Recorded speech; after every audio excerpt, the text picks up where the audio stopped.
In a stunning turn of events, former President Joe Biden's re-emergence into the public eye has ignited a firestorm within the Democratic Party, as strategists and insiders grapple with the implications of his high-profile media appearances.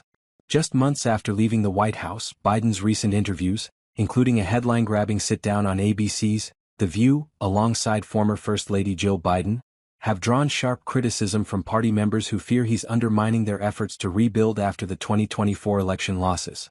The former president's remarks, which included scathing critiques of President Donald Trump's second term and a defense of his own legacy, have reopened old wounds and sparked a heated debate about his role in the party's future.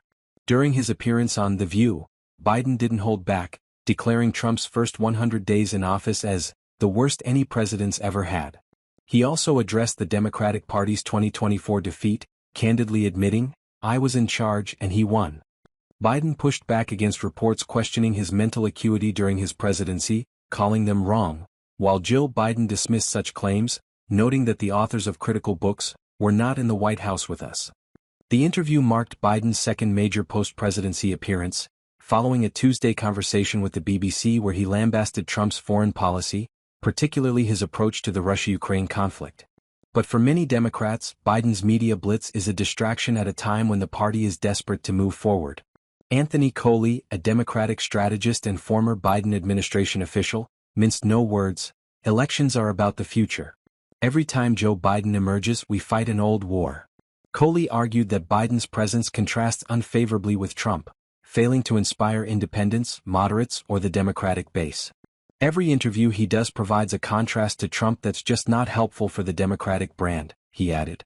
While Coley acknowledged Biden's acceptance of responsibility for the 2024 losses as a positive step, he questioned its relevance, stating, "Honestly, what good does that do now? Many Democrats are just ready to turn the page."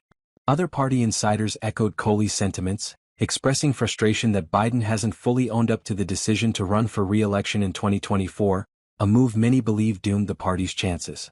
One unnamed strategist told reporters, "I don't think there's a willingness to cop to the fact that he should never have run again in the first place."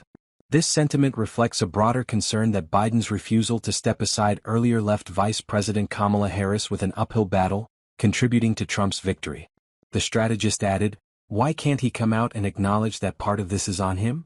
The timing of Biden's interviews couldn't be worse, as the Democratic Party struggles to redefine itself amid a flurry of new books dissecting the final year of his administration. These publications, including titles like Fight, Inside the Wildest Battle for the White House, and Uncharted, How Trump Beat Biden, Harris and the Odds, have fueled narratives about Biden's alleged mental decline, claims he and his allies vehemently deny. A second Democratic strategist predicted that these allegations will haunt future Democratic candidates, noting, "There's a good chance that the most significant litmus test for any Democrat in the 2028 field will be how and if they admonish Biden for the political judgment in the final 18 months of his political career." Some Democrats argue Biden should take a page from former President Jimmy Carter, who rebuilt his legacy through quiet community service rather than public sparring.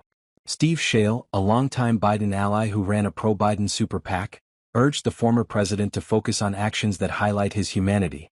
"By the end of his life, we were reminded of the decent and humble nature of the man thanks to his acts, not his words," Schale said of Carter.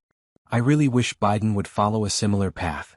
Schale suggested Biden engage in community work to showcase the achievements of his administration, allowing images of his human interactions and the stories they tell to rebuild his brand more effectively than media appearances.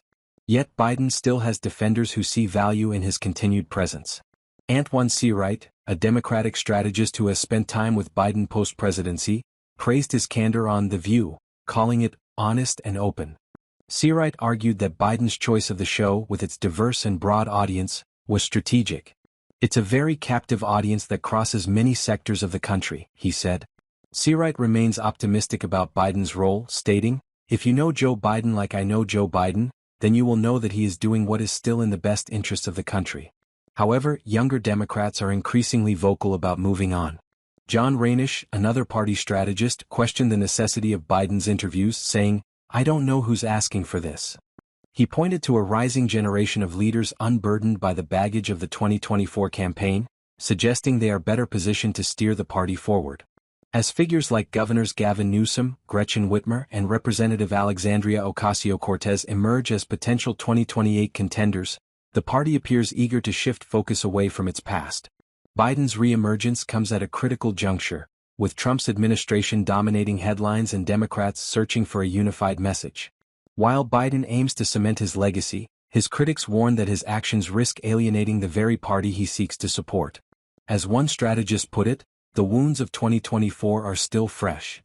Whether Biden can find a balance between defending his record and allowing the Democratic Party to forge a new path remains an open question, but for now his return to the spotlight has only deepened the divide.